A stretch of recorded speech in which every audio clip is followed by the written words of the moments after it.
Protests against the new UGC rules are happening across India. Many students, teachers and groups are opposing the changes. Security has been increased outside the UGC headquarters in Delhi to prevent any trouble. The Uttar Pradesh some protesters sent bangles to upper caste MPs as a sign of protest. The issue has also become political. Poet and Speaker Kumar Vishwas reacted strongly and said, "I am an unfortunate upper caste," while criticizing the situation. He said society should focus on equality and education, not division. The government has not yet responded clearly. Talks and protests are still continuing. The Uttar Pradesh government has suspended Bareilly city magistrate Alankar Agnihotri, who resigned after alleging insult to Shankaracharya Avi Mukteshwaranand. The government has ordered a departmental inquiry against him. His resignation has not been accepted yet.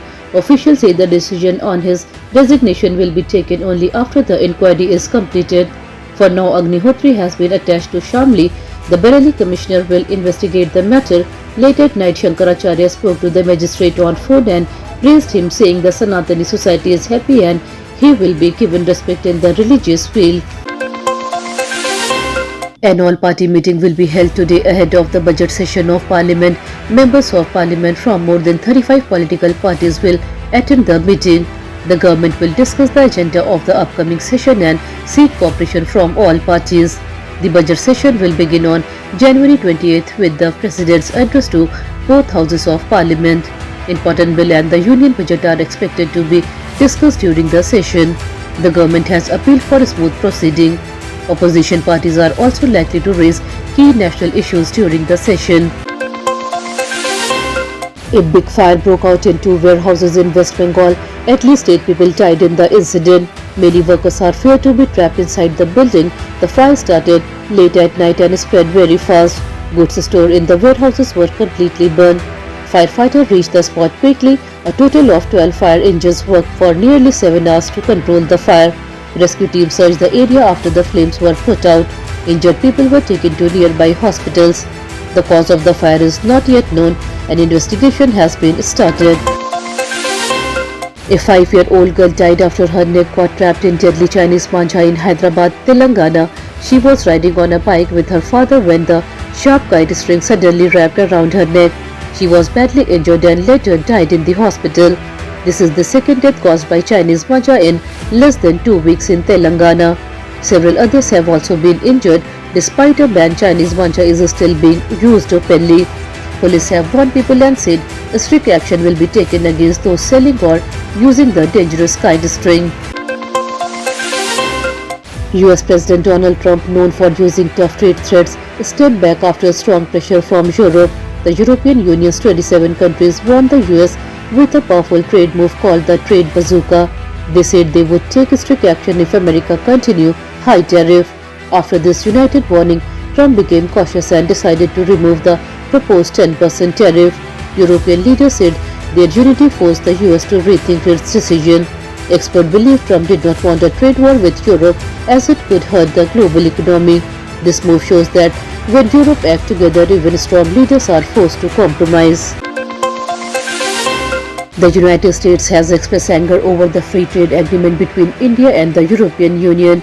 In an interview, US Treasury Secretary Scott Bessent accused the European Union of indirectly funding the Russia-Ukraine war. He said Europe buys refined oil products from India that are made using Russian crude oil. According to him, this helped Russia financially. The statement has created diplomatic tension. India and the EU, however, are moving ahead with trade talks to strengthen economic ties. The deal is seen as important for boosting trade and investment between the two regions. NATO has said that Europe cannot protect itself without support from the United States. A senior NATO official stated that some European leaders are only dreaming if they think Europe can manage its defense alone. He said the US plays a key role in Europe's security, including weapons, intelligence and military power. NATO also warned that if European countries want to act independently, they must increase their defense budget. Many countries are still spending less than required on defense. The statement comes amid global security tensions. European leaders are now under pressure to strengthen their military capabilities. The Indian stock market saw high volatility on Tuesday. The Sensex recovered nearly 700 points from the day's low but ended with flat trading. Investors remain cautious due to mixed global cues. The Nifty rose by around 50 points and closed in the green. Metal stocks showed strong buying as price of key metals increased. However, auto stocks came under pressure and ended lower due to profit booking. Banking and IT shares showed mixed trend. Market experts said investors are waiting for more clarity on global market and upcoming economic data. Overall, the market remained unstable but avoid major losses. In the Under-19 World Cup match between India and Zimbabwe, Zimbabwe won the toss and chose to bowl first. India will bat and try to put up a big score. Young Indian batter Vaibhav is in focus and may break a record set by Shubham Gill. He has shown good form in recent matches.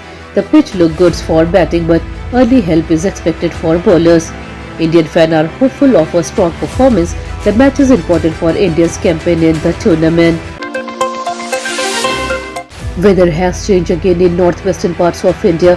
The meteorological department has issued a rain alert for 28 districts of Madhya Pradesh. States like Punjab, Haryana and Uttar Pradesh are also expected to receive rain with strong winds from Tuesday.